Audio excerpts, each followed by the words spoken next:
Добро пожаловать на канал «Тень тишины». Здесь оживают забытые тайны, запрещенные архивы и мистические истории, которые не объясняет наука.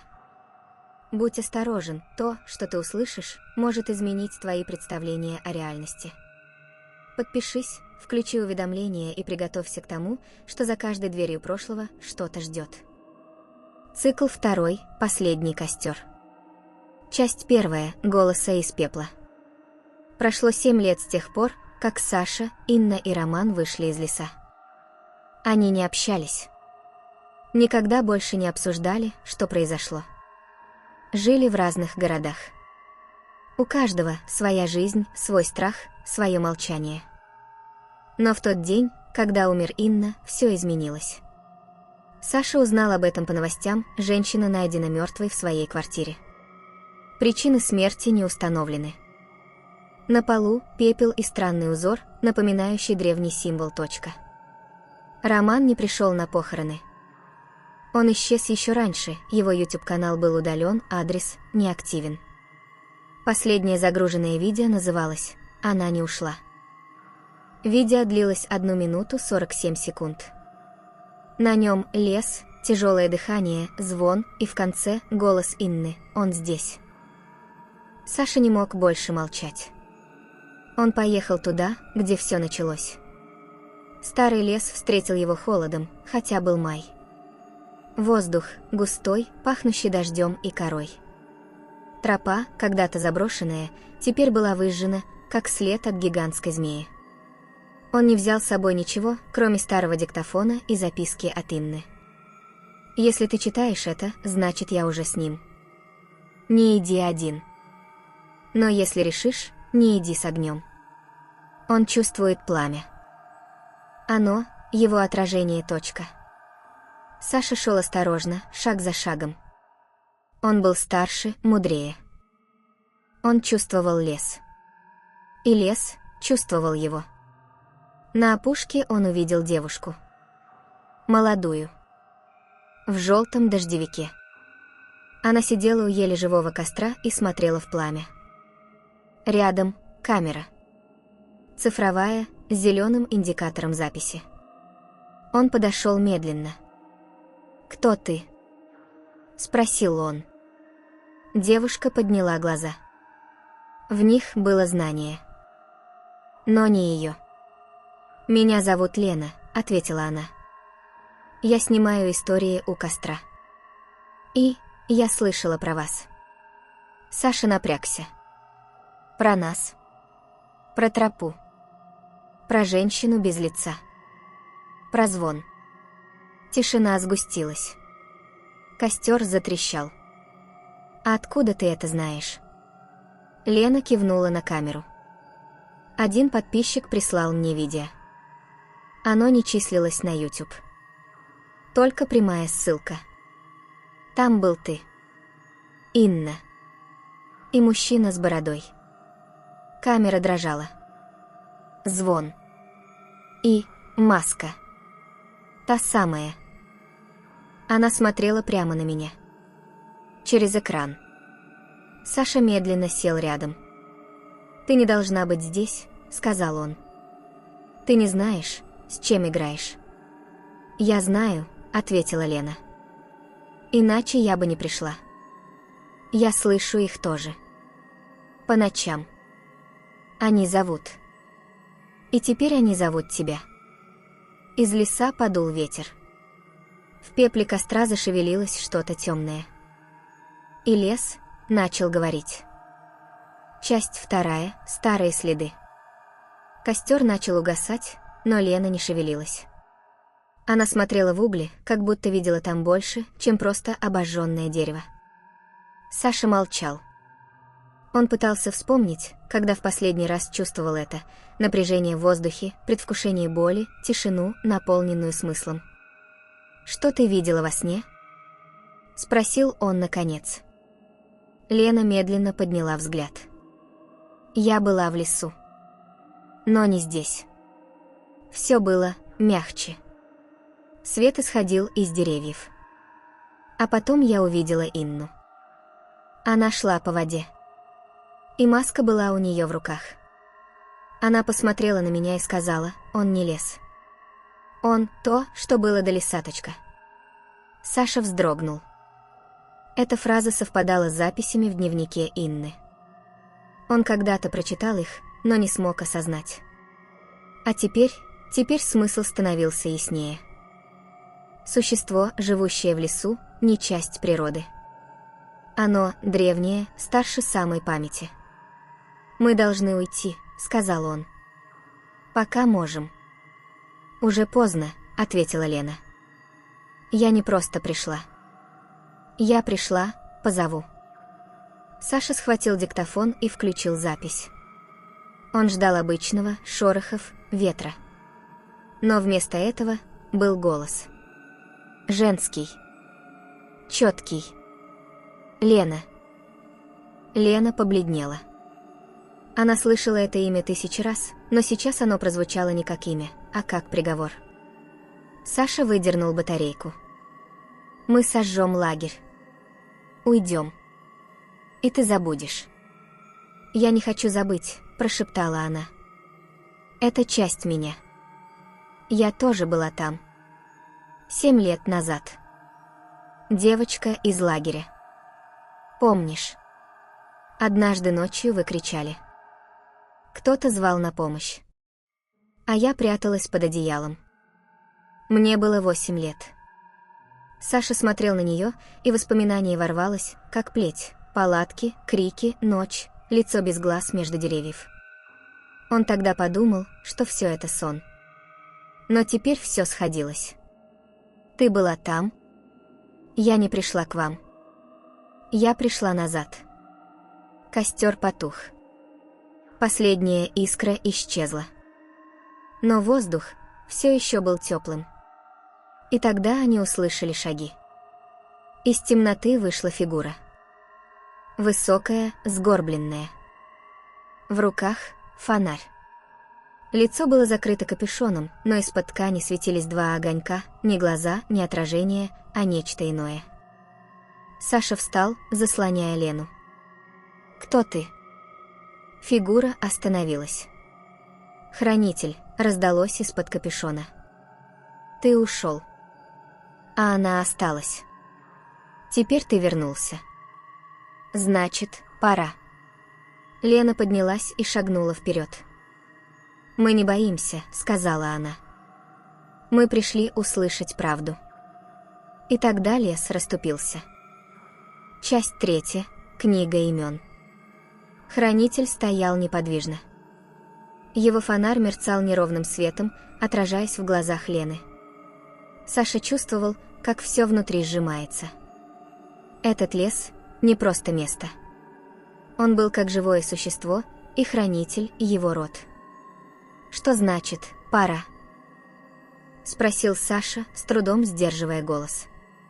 «7 лет назад ты ушел», — сказал хранитель. «Но один из вас остался. И имя его вписано». «Валера», — прошептала Лена. Хранитель кивнул. Его тело стало глиной. Его имя — корнями. Его страх — пищей. Но дверь осталась открыта. И теперь вы должны закрыть ее. Он протянул руку. В ней была книга. Обожженная, потрепанная, но все еще целая. На обложке старославянские символы и черное пятно в форме человеческой ладони. «Эта книга содержит имена», — сказал он. «Все, кто когда-либо слышал звон. Кто чувствовал зов. Кто прошел тропу. Одни умерли. Другие забыли. Но 3 вы». Саша взял книгу. Она была теплой, как будто живая. Прикоснувшись к обложке, он услышал в голове голос Инны. «Если ты читаешь, ты не один. Она внутри. Всегда была точка. Что нам с ней делать?» — спросила Лена. «Записать имя. Новое. Добровольное. Только так тропа снова закроется. Чье имя?» Глаза Лены были широко распахнуты. Хранитель отвернулся. Того, кто готов остаться. Саша медленно поднял взгляд. «Я сделаю это». «Нет», – прошептала Лена. «Я пришла сюда не просто так. Я знала, что все закончится здесь. Я не могу убежать второй раз. Ты не обязана». «Я обязана». Мне было 8, когда я увидела ее впервые. Она стояла у моей палатки. Тогда вы ушли, а я осталась жить. Но жить с этим хуже, чем остаться здесь. Хранитель молча протянул ей перо. Необычное, из черного пера ворона с костяным наконечником. Лена взяла его и открыла книгу. Страницы были исписаны именами, одни вычеркнуты, другие горели сквозь бумагу. Она нашла пустую строку. И написала: «Елена». Страница затряслась. Воздух потемнел. Фонарь хранителя вспыхнул. «Ты готова?» — спросил он. «Да». В тот же миг тень вышла из леса. Высокая, женская, без лица. Она подошла к Лене, и Лена не отступила. Просто закрыла глаза. Когда Саша открыл свои, он был один. Хранителя не было. Маски не было. Книги не было. Только огарок фонаря, трепещущий на ветру. Лес снова стал молчаливым. И тропа исчезла. Часть 4. То, что вернулось. Саша долго сидел у потухшего фонаря. Воздух был тяжелым, как после грозы. Леса не было в привычном смысле. Все будто выгорело. Не огнем, а тьмой. Где раньше были деревья, теперь тени, вытянутые, немые. Он встал. Спина болела, будто его пригнули к земле весь день. В голове звенела тишина. Лена ушла добровольно. Но была ли жертва принята? Или лес просто взял ее, как когда-то Валеру? Саша медленно пошел обратно. Он не знал, куда ведет дорога, но ноги шли, будто лес сам показывал путь. Через 40 минут он вышел к старому мосту. Прогнившему, как и 7 лет назад. Только теперь вода под ним была черной. Не болотной, зеркальной. Она не отражала лица. Только небо. На другом берегу его ждал Роман. «Ты опоздал», — сказал он, не оборачиваясь. Саша застыл. Его друг был точно таким, как раньше. Только в глазах нечто иное. «Как ты здесь?» «Ты же...» «Исчез, да. Но не полностью. Она не отпускает, пока не получит все. А у меня было не все. Часть осталась в городе. Часть в тебе». Саша медленно подошел ближе. «Ром, это ты?» «Частично». Он улыбнулся. «Частично зов. Частично хранитель. Частично просто голос из сна». Они стояли молча. Мост скрипел под ногами. Словно вспоминал каждое пересечение. «Она забрала Лену?» — спросил Саша. Она приняла. Но не отпустила. Имя записано. Но тропа все еще открыта. Почему? Потому что ты вернулся не один. Саша замер. Почувствовал, как за спиной шевельнулось что-то. Тепло. Пульсация. Лес внутри. «Ты сам говорил», — добавил Роман. «Ты — дверь». Саша закрыл глаза. «Если я дверь, я могу ее закрыть». «Тогда скажи», — прошептал он. «Как?» Роман шагнул на мост. Он не касался досок. Словно скользил поверх. «Сожги себя. Оставь все. И тогда, может быть, она отпустит. Себя. Тот, кем ты был. Все имена. Все воспоминания. Все, что делает тебя тобой. Только тогда останется тишина. И исчез. Мост пустел. Вода засерела. А в руках у Саши оказалась книга. Та самая. И она была пуста. Пустые страницы. Ни одного имени. Кроме одного. Саша. Он стоял. Один. С книгой. С ветром. И слышал голос Лены. «Если хочешь вернуться, оставь себя здесь». Часть 6. Тишина после звона. Саша очнулся в лесу, который не был лесом. Деревья были настоящие, но не давили. Свет мягкий, живой. Звук четкий.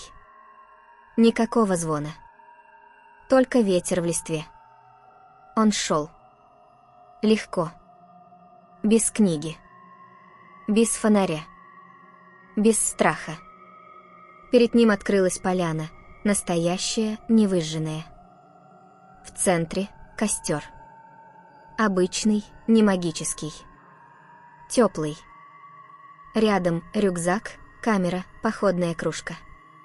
Все знакомое. Все настоящее. На стволе дерева была прибита табличка. Лагерь лесного клуба. Посторонним вход воспрещен. Он рассмеялся. Впервые за много лет. Потому что знал, это конец. Но когда он посмотрел в воду ручья, что бежал рядом, не увидел отражения. Лишь тень. Стоящую за его спиной. Он обернулся. Никого. Но внутри, в глубине, что-то вздрогнуло. Он вспомнил Лену. Ее лицо. Маску. Книгу. И тень, с которой она ушла. «Ты здесь?» — спросил он в пустоту. Ответа не было. Только шорох листьев. Саша собрал вещи, затушил костер. Уходя, оглянулся еще раз. И на пне, где он сидел минуту назад, лежала книга. Та самая. Он не тронул ее. Он ушел. Прошло 2 недели. Саша поселился в маленьком домике за городом. Без интернета. Без телефонов. Он выращивал картошку, читал старые книги, пил травяной чай. Лес был рядом. Но он больше не звал. До той ночи. Когда в окно постучали. 1. 2. 3 раза. Он вышел. Никого. На пороге диктофон. Старый. Его. Он включил его. И услышал голос. Лес не требует. Он ждет. А маска всегда найдет новое лицо.